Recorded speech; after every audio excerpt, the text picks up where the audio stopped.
Every day, Sir Topham Hatt came to the station to catch his train. "Hello," he always said to Thomas. "Don't let the silly freight cars tease you. Remember, you have an important job as a special helper in the train yard."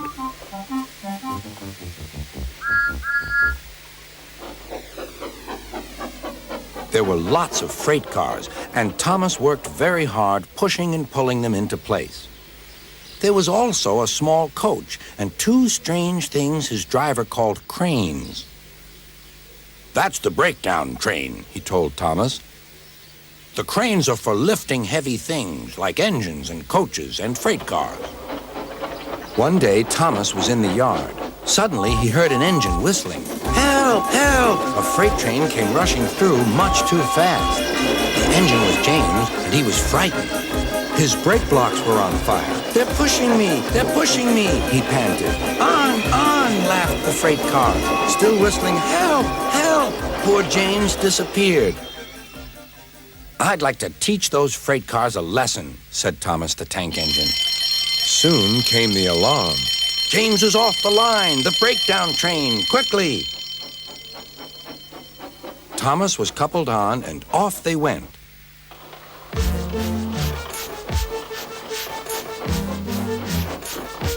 Thomas worked his hardest.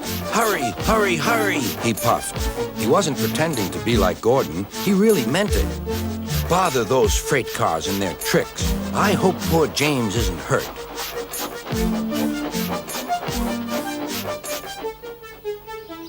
James's driver and firemen were feeling him all over to see if he was hurt.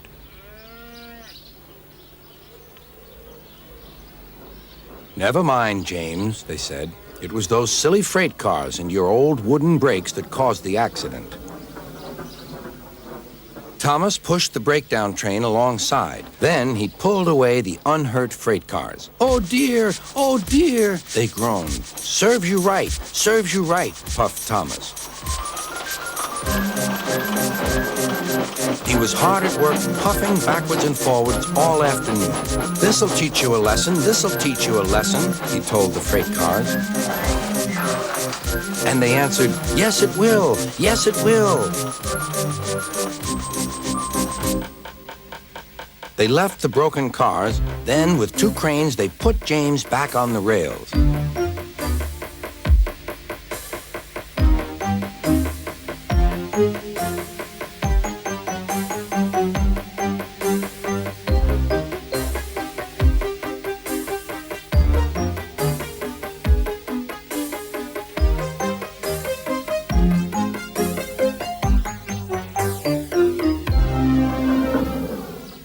He tried to move, but he couldn't, so Thomas helped him back to the shed.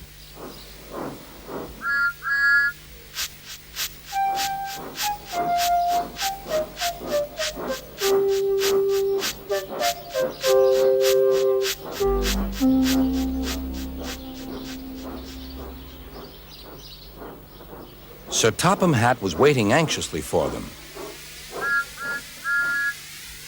"Well, Thomas," he said, "I've heard all about it, and I'm very pleased with you. You're a really useful engine.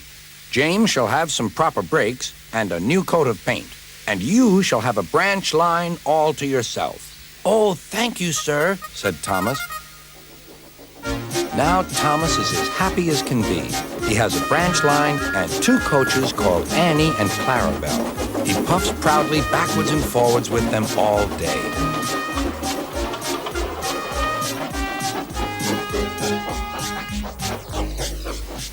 He is never lonely. Edward and Henry stop quite often and tell him the news.